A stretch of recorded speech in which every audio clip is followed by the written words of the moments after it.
Yo la famille, bonjour, bonjour, comment allez-vous? Aujourd'hui c'est lundi 2 mars 2026 et pour ce qui est de l'actualité aujourd'hui, en ce que se passe dans le monde aujourd'hui, entre l'Israël, les États-Unis et l'Iran, j'ai décidé aujourd'hui de vous parler un peu du trading et parce ça fait de cela plus de 3 4 ans, je pratique du trading et malgré ça, je suis pas encore rentable. Ah ouais, ça pique, je suis pas rentable. Mais durant toutes ces années, j'en ai accumulé pas mal de connaissances et j'en ai décidé aujourd'hui, en fait, de vous en parler un peu. On va parler beaucoup de choses, en fait, tu vois. Mais d'autres vidéos arrivent. Mais aujourd'hui, pour cette vidéo, on va parler des MetaTrader. MetaTrader, en fait, c'est simplement une application qui va nous permettre, en fait, de mettre nos ordres d'achat ou de vente. C'est une application basique, même chose. Mais bien avant ça, on va parler un peu de la notion du trading. Qu'est-ce que le trading en fait? Le trading en fait, c'est la notion basique, c'est du commerce en fait. C'est du commerce lorsque tu peux acheter un produit et tu peux vendre un produit. C'est ça en fait. Mais dans nos marchés traditionnels, impossible de vendre un produit que tu n'as pas. Mais en trading, c'est possible en fait. Tu peux vendre un produit, mais après tu rachètes. Mais après tu rachètes. C'est comme ça en fait. En trading, lorsque tu mets un ordre d'achat ou de vente, après tu rachètes ou tu revends ton ordre soit avec les bénéfices, soit en perte. Par exemple, lorsque tu achètes un produit, par exemple, tu achètes le pétrole, par exemple, et que le pétrole monte, le marché monte, tu gagnes, et puis lorsque après tu revends ton pétrole avec les bénéfices. Mais si ça va contre toi, tu perds de l'argent. C'est ça qui est, c'est ça qui est intéressant avec le trading. Tu peux acheter, tu peux vendre un produit que tu n'as pas. Donc, hum, il y a plein d'informations aussi sur le trading. Il y a aussi la notion du somme nulle. Genre, c'était déjà somme nulle, c'est-à-dire, j'aime pas trop dire un jeu parce qu'en fait, le trading, c'est un métier qui permet des analyses fondamentaux, techniques. Il y a beaucoup de choses qui viennent en compte, mais on va parler un peu. C'est un jeu à somme nulle, c'est-à-dire, le marché n'a pas besoin de ton argent pour fonctionner, en fait, tu vois. Et c'est un jeu, c'est-à-dire, c'est un combat entre les acheteurs et les vendeurs. C'est-à-dire, ceux qui gagnent, parce que c'est pour ça qu'on dit le marché du terrain est fractal, les gars. Abonnez-vous parce qu'on parle pour on dit le marché du terrain est fractal. Mais chaque seconde, il y a des vendeurs et des acheteurs qui se battent. Il y a des gens qui achètent, il y a des gens qui revendent. Donc, c'est ce combat perpétuel. Chaque seconde, chaque minute, chaque heure, chaque mois, chaque année. Donc, c'est pour ça à chaque fois, en fait, le mouvement, en fait, du graphique, tu vas voir en daily, en weekly, en, le mois monthly, à 1 heure, 1 minute. En fait, tout est bien ordonné, en fait. Le marché est bien ordonné. Et c'est-à-dire, c'est un combat qui se fait perpétuellement, en fait, tu vois. Donc, si les acheteurs gagnent, le prix monte. Si les vendeurs gagnent, le prix descend. Donc, c'est la notion du trading. On achète, puis on revend. Donc, il y a aussi la notion de... Et il y a cette notion aussi que le marché est manipulé. Ouais, c'est vrai. Parce que c'est pour ça que 99% des traders ne sont pas rentables. Parce qu'en fait, il y a les grandes institutions, par exemple, BlackRock, Street, qui ont d'énormes financements, qui peuvent influencer le marché comme ils veulent, quand ils veulent. Donc, c'est pour ça que c'est difficile, en fait, aujourd'hui, en fait, de trader à cause des algorithmes qu'ils ont mis en place. Là, c'est pour ça que c'est difficile, en fait, aujourd'hui, en fait, de rentrer dans le marché, en fait. Donc, qu'est-ce que ces algorithmes veulent? Ils veulent simplement aller chercher votre liquidité. Ils veulent simplement votre argent pour mettre les ordres, en fait.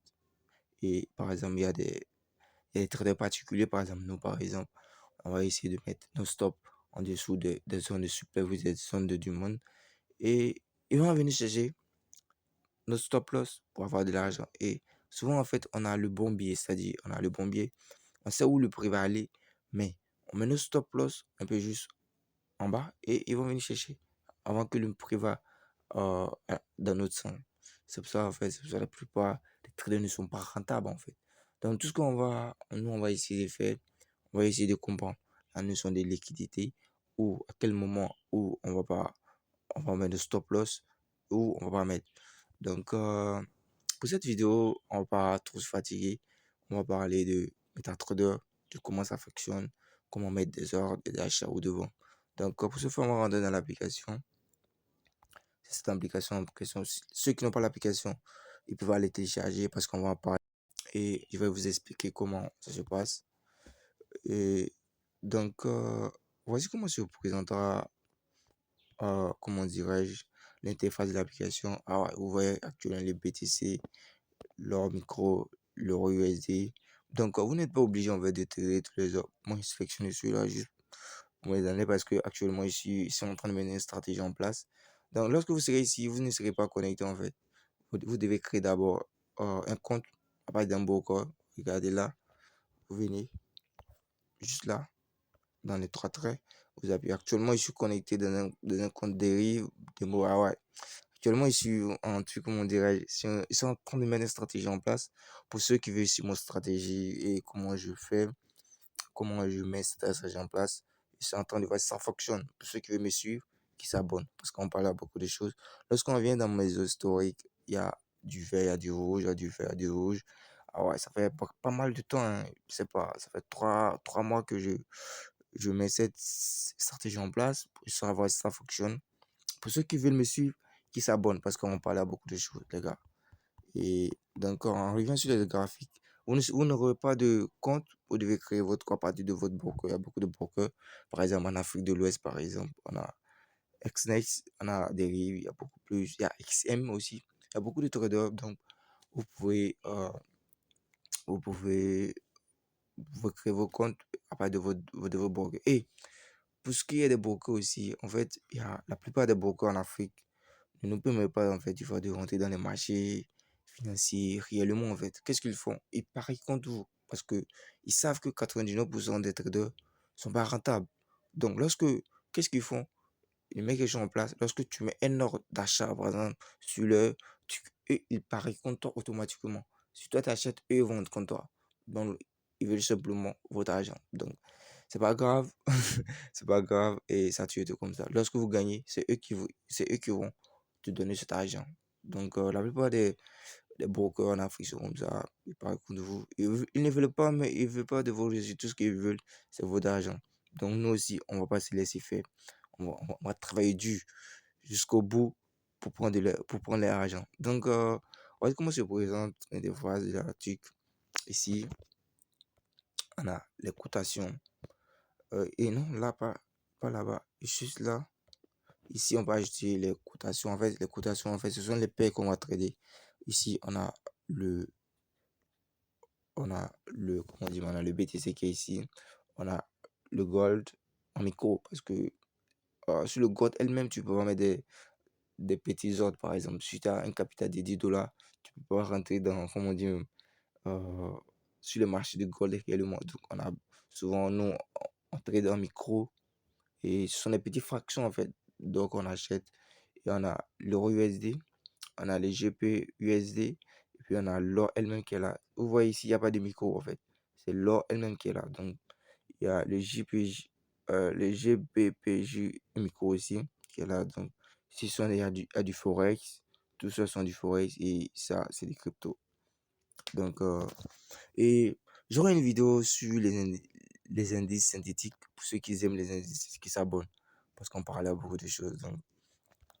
Et ici, on a parlé un peu des cotations et on va parler maintenant du graphique. Et ah ouais, vous voyez comment je passe sur le gold. Ah ouais, ça a explosé en fait. Et hier, on était là, hier nuit, aux environs de 22 heures, on était dans les 52, 60, 52, 114. Et à 23 heures du matin, le marché a explosé en fait. En fait, il y a, en fait, lorsqu'il y a un conflit, par exemple, il y a un conflit qui se passe dans le monde, qu'est-ce que les gens font? Les gens ont tendance à vendre comment on dit même, les devises locaux. Ils achètent par exemple, l'or ou les métaux précieux juste parce qu'il y a du lieu qui vient, les gars. Ils mettent cette stratégie en place et on va parler beaucoup de choses. On revient bientôt. Ils achètent l'or et ils gardent chez eux. Donc, parce que l'or ne sera jamais impacté. Lorsqu'il y a des guerres, les gens achètent de l'or. Donc, parce que le graphique, aujourd'hui, ouais, ça s'explose. Hein, ouais, c'est explosé. Ici, il continue de monter toujours. Donc, voici comment le graphique se passe. Et actuellement, ils sont en 4 heures. en 4 heures à passer mes analyses et j'ai pas trop envie de... Voilà. Je suis en 4 heures actuellement. Il y avait des analyses qui étaient là. Et je vous ai parlé un moment de la factualité du marché. En fait, tous les temps sont imbriqués ensemble. Lorsqu'on vient ici, on vient à 1 minute et ce sont les graphiques de 1 minute. Et lorsque il y a les graphiques de 2 minutes, de 5 minutes, de, de 1 heure. Attends, je le mets. Attends, je le mets ici. Attendez. Ok. Donc, il y a les graphiques de 1 minute, 5 minutes, 15 minutes, 30 minutes, 1 heure, 4 heures, une journée, weekly, une semaine, monthly, un mois. Donc, tous ces time frames, en fait, c'est comme ça on les appelle, time frames. Tous les time frames sont imbriqués ensemble. Il faut juste comprendre. On va en parler. On fera d'autres vidéos où je vais vous expliquer comment moi je fais mes analyses et comment j'analyse les marchés, tout et tout. On va parler beaucoup de choses, les gars. Donc, actuellement, j'ai pas d'ordinateur, c'est avec mon téléphone que je fais mes analyses et je suis un peu, ah, je suis un peu, tu vois. Donc, on va en parler beaucoup de choses et vous pouvez personnaliser en fait votre graphique. Vous essayez, vous faites tout ce que vous voulez. Et ici aussi, on a ce qu'on appelle, ici, on a hum, les indicateurs. En fait, moi, j'aime pas trop utiliser les indicateurs. Le seul indicateur que moi j'utilise, c'est le volume en fait. Ici, attends, je vais vous montrer. C'est le, c'est le volume. Et après, j'avais essayé des stratégies avec Ishimoku, avec le momentum. Actuellement, je trade avec le volume parce que le volume, plus il y a volume sur le marché, plus le mouvement va plus vite. Mais s'il n'y a pas de volume sur le marché, le prix va stagner, ça va pas bouger là. Ah ouais. Parce que souvent, tu peux mettre un ordre, le prix à 3 dollars, tu sors, tu vas à 3 dollars, tu pars, tu reviens, ça est toujours à 3 dollars. Donc, moi, j'aime trader lorsque, en fait, il y a trop de volume sur le marché. Là, par exemple, la plupart du temps, on va parler des zones, des moments de trading. Ici en Côte d'Ivoire, il se passe à 13 h 15 h. Bon, on va en parler. On parle à beaucoup de jeux, les gars. Donc, abonnez-vous.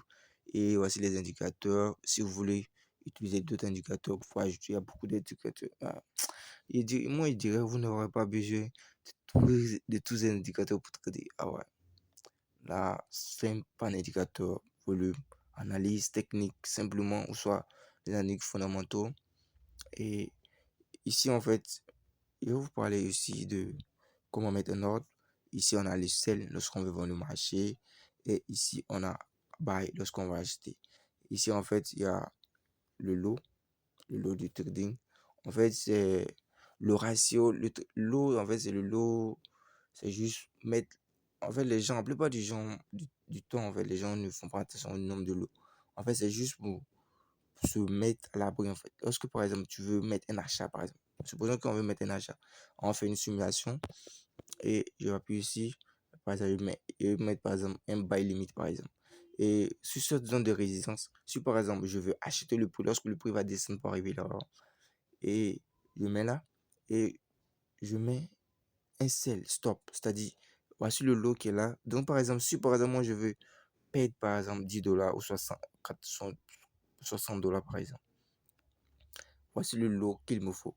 En fait, il me faut par exemple 10 150 points. Donc, c'est en fonction de ça. Si par exemple, tu veux augmenter, tu peux augmenter le nombre de lots encore. Tu mets 2. Mais là, le prix va changer. Vous voyez, de 100 dollars, on va perdre. Lorsque le prix va venir toucher le stop loss, on va perdre plus de 200 dollars. Donc, fais attention lorsque calculer le lot. Aujourd'hui, sur MetaTrader, tu n'as même pas besoin de calculer ton lot parce qu'avant, on faisait à la main, calcul de pips, de points. Ah, ça fatigue. Aujourd'hui, directement, tu mets ton buy limit ou ton sell limit, et puis tu mets ton stop loss ou ton take profit et c'est fini en fait, tu vois. Ça se fait automatiquement. Tu as déjà une idée en fait si le prix vient toucher ton stop loss ou le prix vient toucher ton TP. Et donc, je vais parler aussi d'une notion en fait qui est, par exemple, qui est le ratio. Le ratio, en fait, le ratio, c'est l'argent que tu es prêt à perdre. Parce que, par exemple, les gens parlent d'un ratio de 1 pour 3. C'est-à-dire, tu peux faire perdre, par exemple, 10 dollars et gagner 30 dollars. Parce qu'on sait, en fait, en trade, c'est pas facile de toucher en fait, de gagner beaucoup plus. Donc, lorsqu'on gagne, on gagne plus, on gagne 3 fois ce qu'on veut perdre, pouvoir rattraper en fait tous nos pertes si un jour vous savez qu'on perd. Donc, il faut toujours suivre sa stratégie, un ratio de 1 pour 3, toujours. Soit c'est pour ça, tu vois, là, il y a cet entre deux et il voit en fait le prix n'a pas touché les têtes pauvres. Le prix est presque à la tête pauvre, mais les gars ne coupent pas. Pourquoi? Parce qu'ils ont une stratégie en place que tant que le prix ne touche pas les têtes, ils vont pas la vendre. Ah, soit ils vont pas l'acheter. Parce que c'est cette stratégie. Parce que la plupart du temps, on perd de l'argent sur le marché financier, donc c'est pas difficile. Donc, il laisse sur les TP, qui est un ratio, par exemple, chaque personne a pour lui. Moi, un mois de trader avec un ratio 1 pour 2, c'est-à-dire, je mise $10, j'achète $20, ou soit je perds $10, ou soit je prends $30. C'est ça, en fait, c'est la stratégie. Chaque personne a son idée et vous pouvez en faire ce que vous voulez. Donc, on a parlé des time frames, on a parlé des indicateurs, puis bon, on a parlé des trades, ici ce sont les historiques. Donc, je pense qu'on a fait le tour. Et il y a aussi les buy limit et les sell limit en fait. Parce que, en fait, c'est juste que peut-être souvent tu sors, tu n'as pas le temps de tout mettre les graphiques, mais genre, comment dire, tu as déjà ta stratégie. Tu dis par exemple, le prix va venir rebondir ici et parti. Donc, tu mets un buy limit, même si tu n'es pas là. Dès que le prix arrive sur ton prix, le moment s'exécute automatiquement. Et il faut toujours mettre le stop loss, les gars. C'est tellement important parce qu'il y a certains traders qui négligent, mais le stop loss te permet, parce que sur le marché, c'est vrai qu'on veut chercher de l'argent, mais le maximum, c'est de ne pas perdre de marché, c'est de ne pas perdre de l'argent. Il faut toujours mettre les stop loss. Et je pense que ce sera bon pour aujourd'hui. Il faudra d'autres vidéos parce qu'il est presque 10 heures. Donc, il faudra d'autres vidéos pour vous expliquer ma stratégie que je mets en place actuellement. Et ça pourra vous aider à faire peu importe ce que vous voulez. Et bonne journée à vous. Je vous prie de vous abonner.